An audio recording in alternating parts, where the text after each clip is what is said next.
Today on Board Game Coffee Expresso, we're talking Radlands. Let's do this. Get back here this instant! Thank you. Oh, I love you too. I couldn't have done it without you.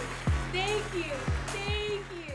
Radlands is a 1v1 card battling game brought to us by Roxley, the people who brought us Dice Throne, so you know they definitely know their two-player combat systems. It's also designed by Daniel Piechnick, a former Magic the Gathering developer. Now, I don't know about you, but I'm a huge Magic the Gathering fan, so this came as a big plus for me. Radlands is for ages 14 plus, and according to Roxley, plays in about 10 to 30 minutes.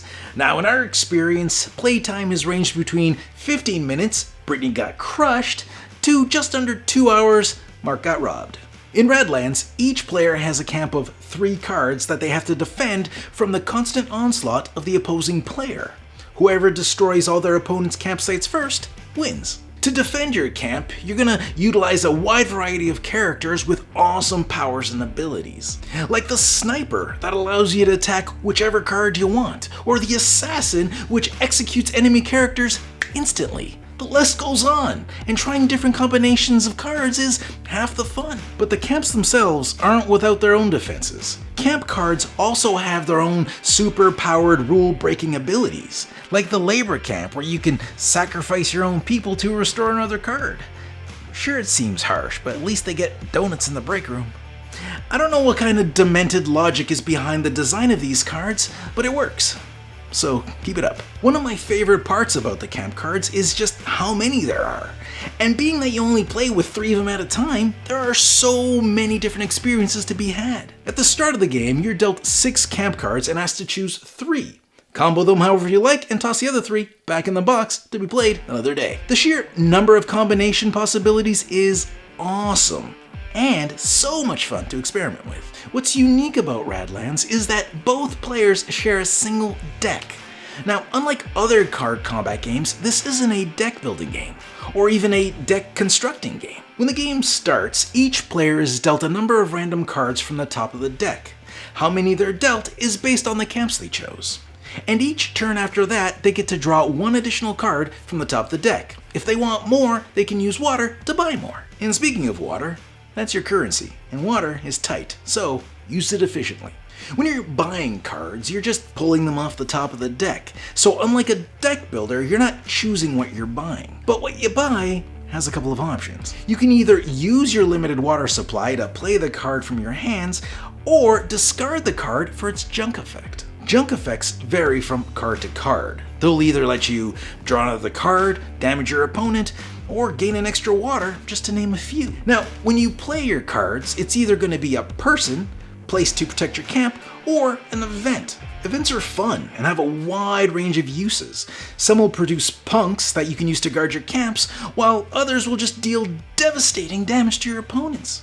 And that's just 2 examples. There's so much more. There's so much variety in all these cards, be it events, characters, or camps. Variety is everywhere in this game, which is impressive for a game that comes in such a portable little package.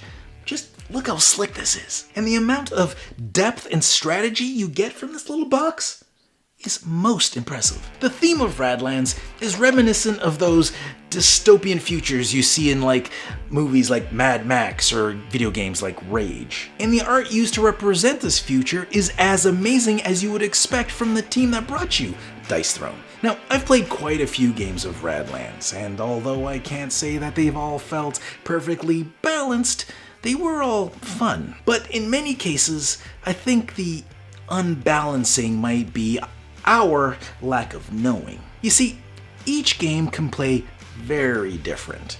Depending on the camp you build and the people you draw, you're gonna have to adapt to the current situation really fast, or you're gonna get run over with all kinds of hurt. But at the end of the day, we liked Radlands. But who is this game for?